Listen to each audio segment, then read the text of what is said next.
Hi everyone. I'm Nojan Sheybani. I recently finished my PhD at UC San Diego about a year ago, and then after that, I went and worked at a startup working on a verifiable finance, and then now I'm starting my own venture. And Very excited to be giving a talk here. And today I'll be talking about ensuring integrity in real-world distributed systems. As I think everyone knows here, achieving privacy and integrity is sort of a paradox, and that's why zero-knowledge proofs were introduced. In some sense, you want integrity. You want, if you're interfacing with ChatGPT or Claude or any of these cloud providers, you want them to prove that they're actually providing the service that you're paying for.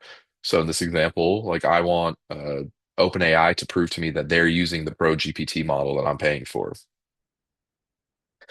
But they can't prove that to me without revealing details about their proprietary model. And this is where zero knowledge proofs were sort of introduced. So I won't give the standard intro on zero knowledge proofs because I think that everyone at this workshop would know what those are. But I will talk about interactive versus non-interactive zero knowledge. Interactive zero knowledge proofs. This is sort of a back and forth communication between a prover and a verifier. And these are better suited for resource constrained provers because it distributes the workload between the prover and verifier, which also provides way better scalability so we can handle more intense workloads. But this also does mean that we need a longer verification time. And most importantly, these proofs are designated verifier. So anytime a prover wants to prove a statement to a verifier, they have to go through this back and forth communication with the verifier, which also relies on the verifier being online. And then non-interactive zero knowledge proofs are they generally require computationally intensive, trusted setup process. And sometimes this requires a trusted third party. But this does result in publicly verifiable proofs. And these are extremely valuable. These have really found a home in ZKML where you want verifiable inference and you want to run one inference and then have a publicly verifiable proof that that output is well formed. Um, the drawback with these non-interactive neural knowledge proofs is that they do require a computationally strong prover. Um, so over the past 6 years, I have been working in zero knowledge, and I've been really interested in building private and verifiable applications that span multiple emerging learning paradigms that aren't impractical. I think, as everyone knows, zero knowledge proofs are still kind of slow and hard to use, and they you really need to have a clean algorithm, hardware, and software design in order for zero knowledge proofs to be practical in real world settings. So I'll be presenting two of our projects today in a private and verifiable distributed systems. And the key aspects of these research projects is that they're all highly optimized and co-designed to achieve practical overhead. So we'll start with our efforts in federated learning. So first off, what is federated learning? So federated learning is when users train a central model on their own private data. So the end product of federated learning is a fully trained model based on gradients gathered from distributed clients. The problem with this is that when users send these gradients to the central server can actually do gradient inversion attacks in order to uh, get to reconstruct the private data. And so this is why secure aggregation was introduced. Secure aggregation adds an aggregation workflow in between the users and the server, and it aggregates the user's gradients to update the central model. It just aggregates them into one single set of gradients. So this disconnects the individual users from their data points, which presents obvious security risks that we'll discuss. So how does this work under the hood? Prior work has introduced a secure aggregation scheme that is based around four steps: mask generation, mask sharing, input masking, and unmasking. In mask generation and sharing, pairwise masks are generated between each client such that they cancel out during the final unmasking stage. Each user also adds an individual mask to handle dropout and network failure. In mask sharing, the user creates Shamir shares of all of their pairwise masks and shares them with all of their clients. This is to also handle dropout. In input masking, Each client will add or subtract the necessary mask vectors to their input and add their additional random masks. And then finally, in the unmasking stage, the server requests the necessary masks that are needed to unmask the aggregate values. It's important to note that while this aggregation technique is efficient and secure, it only supports operation with semi-honest clients. So it doesn't work in the malicious threat model. And so the goal of our research here was to provide robustness and privacy in federated learning. But first, we have to define robustness in federated learning. So robustness is a central model's ability to withstand attacks from malicious clients with minimal degradation and accuracy. Malicious clients in federated learning aim to degrade the central model's accuracy by sending very large or very small updates. Unfortunately, secure aggregation actually hurts robustness. So these Byzantine clients can easily send these malformed updates to the central model. And because of the nature of secure aggregation, it actually hides malicious clients.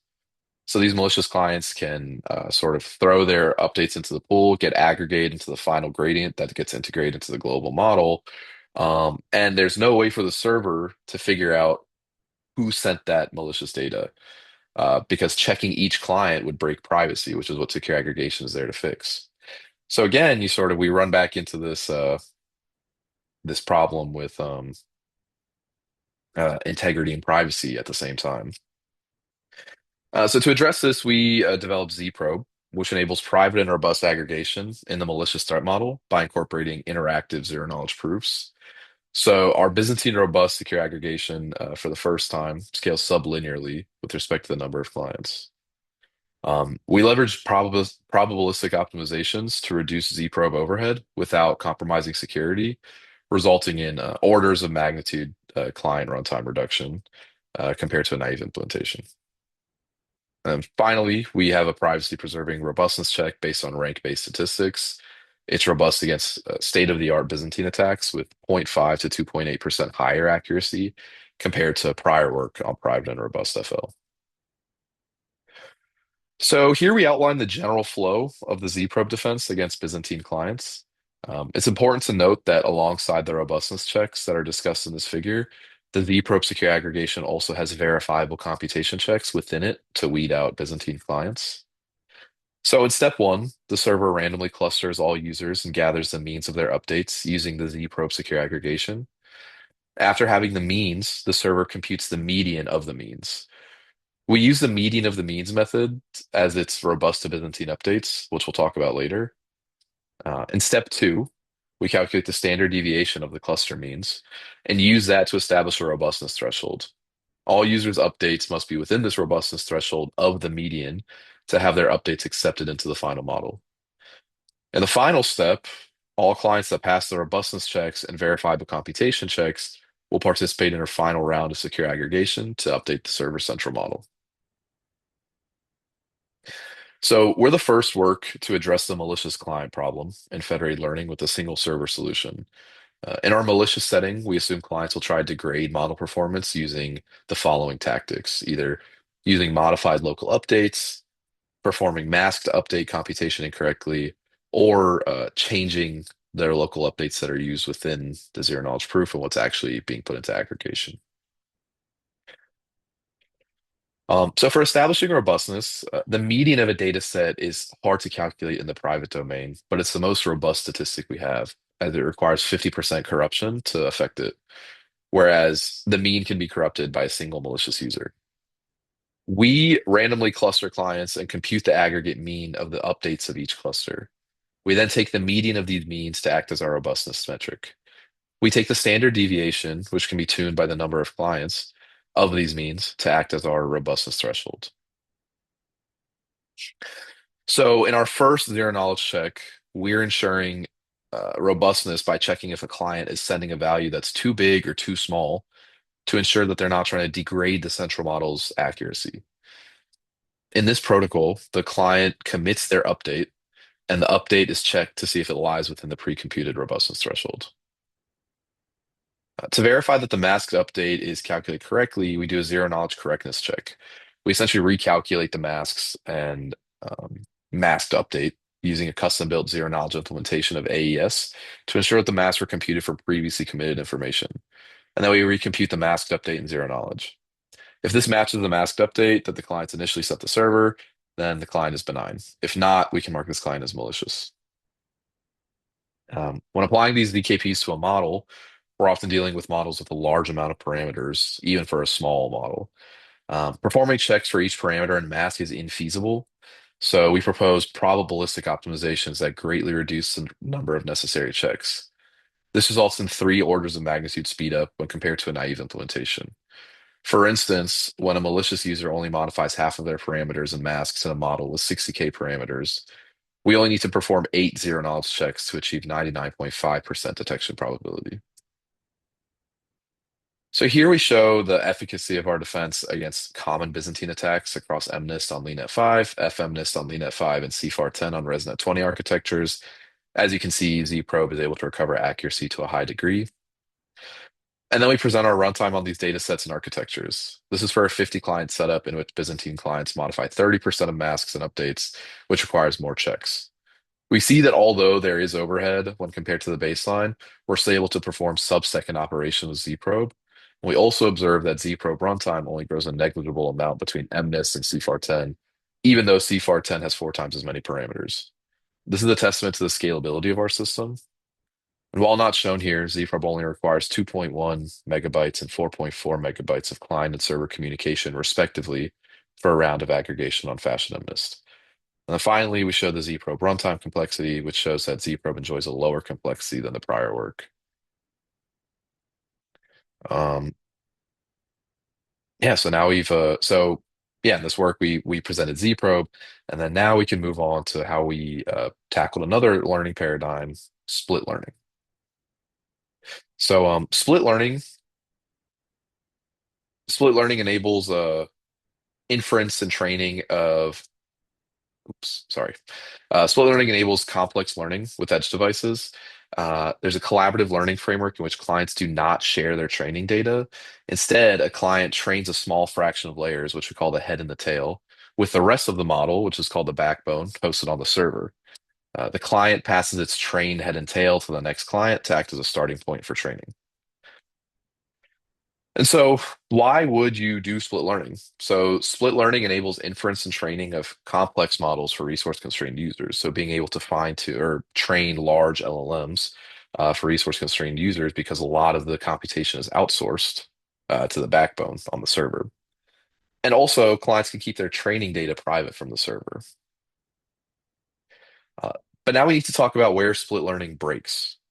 So backdoor attacks are attacks in which a client can send model updates that result in an image being misclassified in the presence of a trigger. So as you see here, we have the stop sign, and with these backdoor attacks, they attacker can send this little trigger, can modify the image a little bit, and then a stop sign will be viewed as a yield sign or a speed limit.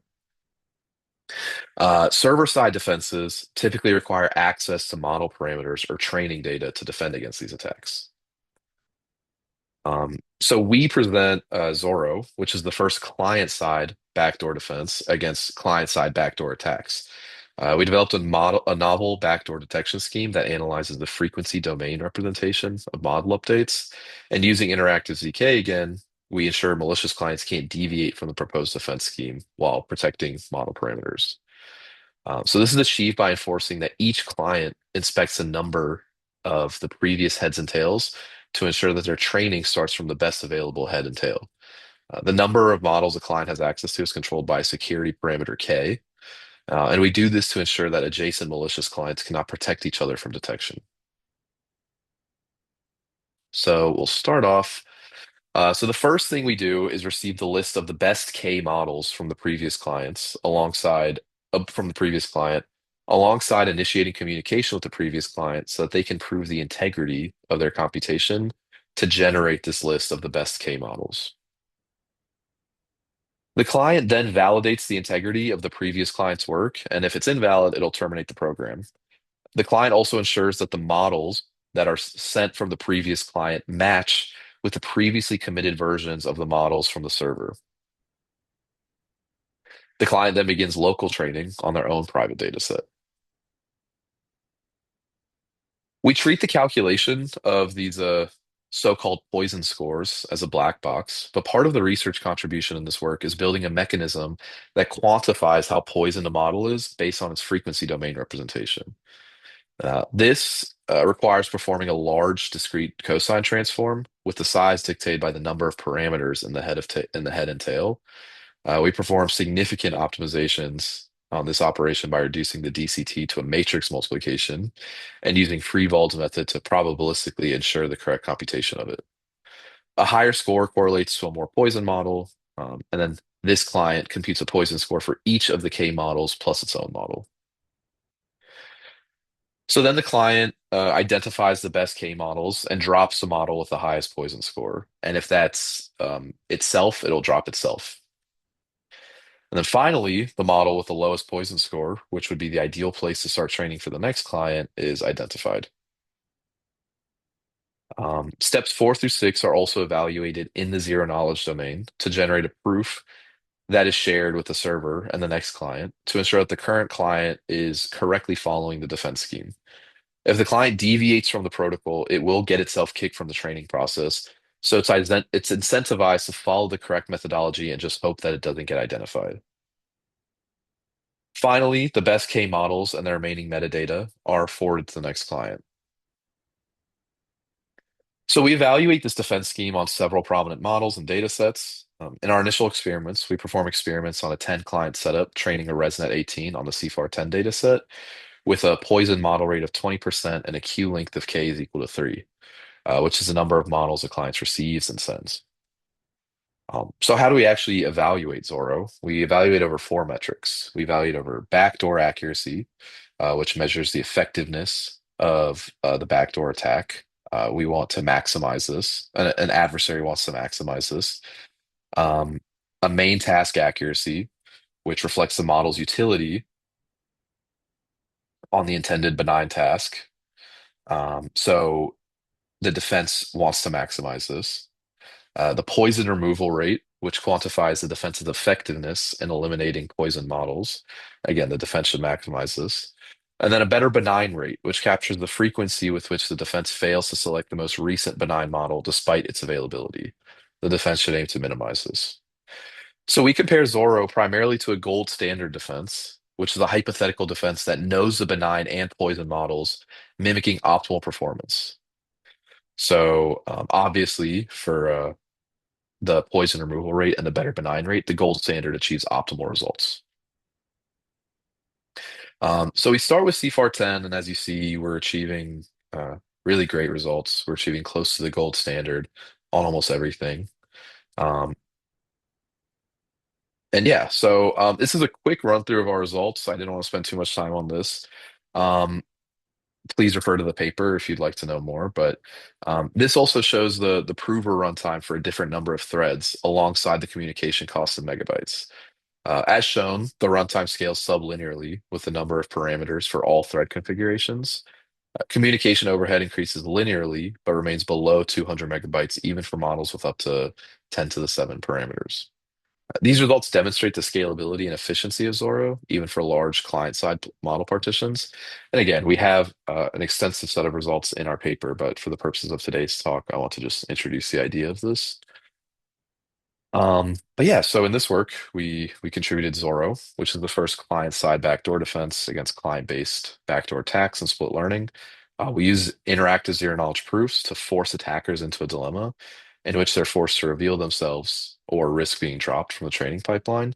And then we're able to reduce attack success rate to less than 6% while only incurring less than 10 seconds of overhead for models with a million parameters on the client side. So that's all I have tonight to talk about, or today to talk about our the research that we've been doing in this field. But I think what's actually more interesting for a talk like this, and where I'll conclude, is where do we go from here? Um, so I think, as everyone has seen, probably over the last year, the last many years, is that the blockchain operates in hype cycles. Uh, Zero knowledge proofs were the hype last year. So 2024, 2025, those everyone was working on zero knowledge proofs. You saw all these startups cropping up, and I worked for a startup that was cropping up and working on zero knowledge. Um, but we're now seeing somewhat of a reduction of an emphasis on zero knowledge, especially in the industry. Um, People aren't paying for security and privacy, or giving up any convenience. So if you ask someone to pay $1 more a month to have zero knowledge assurances, I think you'd find it's hard to do that. Or if you ask someone to wait 2 seconds per request rather than the millisecond it is now, I think you would find it hard to do that. So people, there is very niche topics in zero knowledge, and one entity that will always want care about security and privacy and will pay that extra dollar is governments. I think we've seen huge efforts across Europe, across America, to bring in these cryptographic techniques and see what we can do with them to see if we can provide a safer defense or do anything that revolves around uh, protecting the people of those countries. But one thing that we've noticed through sort of, or one thing that I've noticed through being in the industry and now sort of leading my own venture is that people aren't really paying for security or privacy, and it's a hard place to monetize. So, uh, where do we go from here? So, one of the problems that I have seen is that um, zero knowledge proofs were initially brought in, and they were given the succinctness property, which is where it really thrives in the blockchain. And I think that zero knowledge proofs have a great home in the blockchain at some point. I think that the infrastructure is still being set up. I think that there's efforts that still need to be put in to make verifiable finance a fully realized model. Um, but one of the problems with the blockchain is that it almost enforces this. It requires this succinctness property. So when we started with Groth 16 proofs, we have these 128 byte proofs that are now succinct, but generating this succinct proof is where a lot of the proof generation bottlenecks arise. So where do we go from here? So first off, I would urge everyone to do sort of a practice of decoupling ZK and the blockchain. I think that limiting zero knowledge to the blockchain is uh, it's very limiting to what zero knowledge can actually do. I completely agree that zero knowledge can have a great home in the blockchain, and I think that the blockchain is sort of the perfect environment for zero knowledge.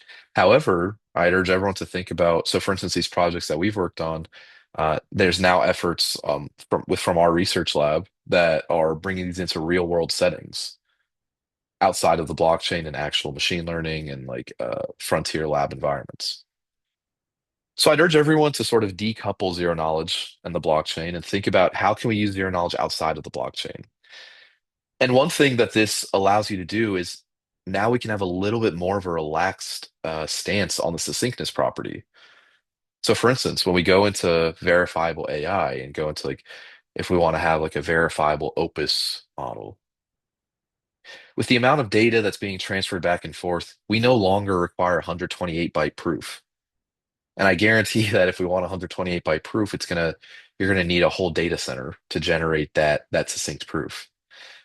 What I'd like you guys to think about, one thing that there's been a lot of research done nowadays is once we relax the succinctness property, we can actually do much more complex workloads. We can prove much more complex workloads and have maybe a bigger proof. We could even push up to megabytes, like 5 megabytes, 10 megabytes. Because at the end of the day, when you're online, 5 megabytes and 10 megabytes, those aren't really those aren't bottlenecks at all. So basically, trading the succinctness property for more intensive proof generation at lower overhead. I think it's a very interesting field. I think that people have started looking into it, and I urge them to continue. And invest in hardware. So there's verifiable processing units. I think there's a company, Fabric Cryptography, that's working on those. These are promising and necessary. As with every sort of computational shift or sort of new era begins, we're now entering this space where cryptography and post-quantum cryptography are becoming a reality, and we need to start thinking about those seriously. And the only way for zero knowledge to become sort of a de facto solution is to build the right hardware for it. And I think there's a lot of efforts ongoing with this. But I think right now, a lot of the efforts are being put into fully homomorphic encryption. I think that's gotten a lot of the attention. And so I sort of urge people to start looking into building that same infrastructure for zero knowledge because I think that could be extremely useful. But that is the end of my talk. So as it's a recorded talk, I won't be answering questions right now. But please find my email. Let me know if there's any questions, and I'd be happy to answer them. So yeah, thank you.